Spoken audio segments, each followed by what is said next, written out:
Howdy there, it's your old pal, R.G. Adams, to welcome you to the one and only Nuketown.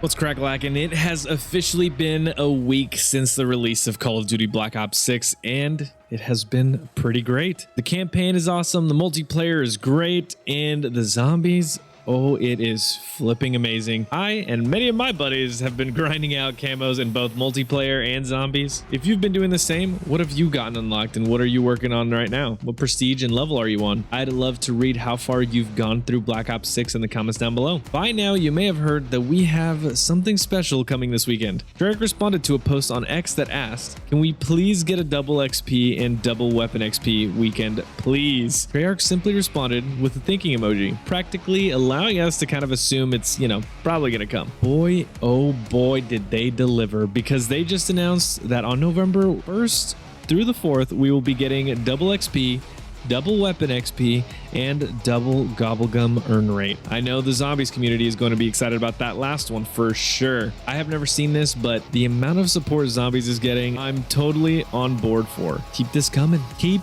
this coming. Get your energy drinks, coffee, snacks ready, because this weekend is gonna be kind of exciting. Along with the double XP announcement, we also got told what playlist will be getting updated for this weekend.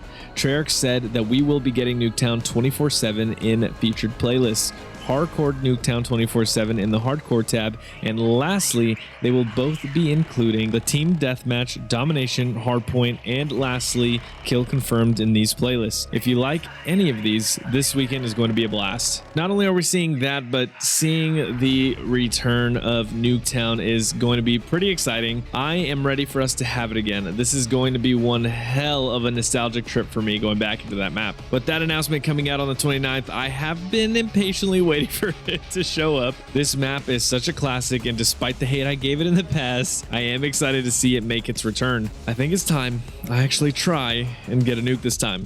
It's the name of the map. Come on. Regardless, this camo grind is going to be even more enjoyable in this map. I hope they even add some new Easter eggs like they've done previously on some other iterations on the old Nuketowns that we've seen in the past. Lastly, I also wanted to talk a little bit about issues players have been having in the game, and thankfully Treyarch is addressing them. On the 29th, they put out a post on X stating that they have addressed an issue where certain weapons would lose specific attachments upon match start, which I know for a fact is true because this is something that I have been having an issue with somewhat regularly while I've been playing, and it has been quite a bit annoying just trying to play the game.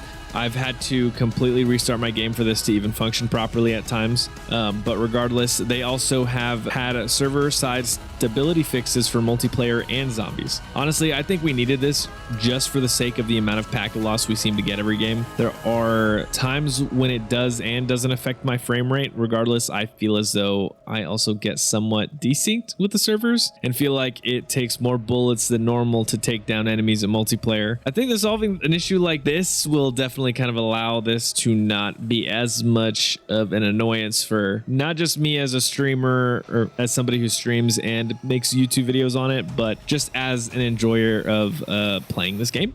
But regardless, they've also had some main menu stability fixes and more. I'm not exactly sure what the and more might mean, but if people were having issues, we all have been there. MW3 was just a week ago.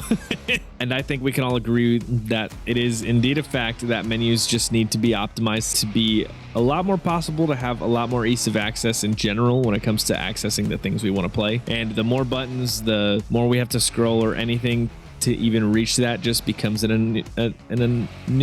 I will keep wanting to say an annoyance, which is true, but I'm also trying to say a nuisance at the same time.